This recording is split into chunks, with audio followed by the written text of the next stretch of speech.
ദൈവത്തിന് കീഴടങ്ങി ജീവിക്കുന്ന ജീവിതമാണ് ക്രിസ്തീയ ജീവിതം. ദൈവത്തിന് കീഴ്പ്പെടുക എന്നതിൻ്റെ അർത്ഥം ദൈവത്തിൻ്റെ ഇഷ്ടത്തിനും കൽപ്പനകൾക്കും വിധേയപ്പെടുക എന്നതാണ്.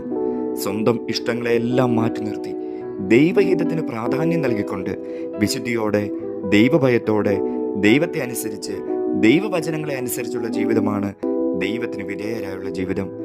ദൈവത്തിന് നാം പൂർണ്ണമായി വിധേയരാകുമ്പോൾ പിശാചിനെ എതിർക്കാനും അവനിൽ നിന്ന് അകന്നു നിൽക്കാനും നമുക്ക് ശക്തി ലഭിക്കുന്നു.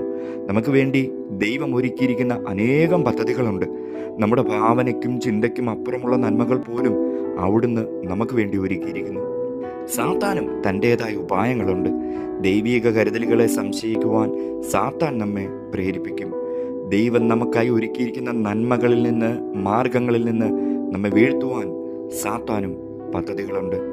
ദൈവം നമുക്കായി ഒരു കണ്ണ് കണ്ടിട്ടില്ലാത്ത, ചെവി കേട്ടിട്ടില്ലാത്ത, ഒരു മനുഷ്യൻ്റെ ഹൃദയത്തിൽ തോന്നിയിട്ടുമില്ലാത്ത നന്മകൾ ഒരുക്കി വെച്ചിരിക്കുമ്പോൾ ആ നന്മകൾ പ്രാപിക്കുവാൻ കർത്താവിന് കീഴടങ്ങി പിശാചിനോട് എതിർത്ത് നിന്ന്, ലോകമോഹങ്ങളോട് എതിർത്ത് നിന്ന് നമുക്ക് ജീവിക്കാം. അവനെ എതിർത്ത് നിൽക്കുമ്പോൾ അവൻ നമ്മെ വിട്ട് ഓടിപ്പോകും. അപ്പോൾ നമ്മുടെ ജീവിതത്തിലെ ഇരുള് മാറും, ശൂന്യത മാറും, അന്ധകാരം മാറും. നമ്മുടെ ഉയർച്ചയ്ക്കെതിരായി, നമ്മുടെ അനുഗ്രഹത്തിനെതിരായി ശത്രു ഇട്ടിരിക്കുന്ന സകല കെട്ടുകളും ബന്ധനങ്ങളും അഴിയും. ക്രിസ്തുവിൻ്റെ ജയം, ക്രിസ്തുവിൻ്റെ നന്മ, ക്രിസ്തുവിൻ്റെ പ്രകാശം നമ്മുടെ ജീവിതത്തിൽ വെളിപ്പെടും. നമ്മൾ ഉയർച്ച അനുഭവിക്കും. ആമേൻ.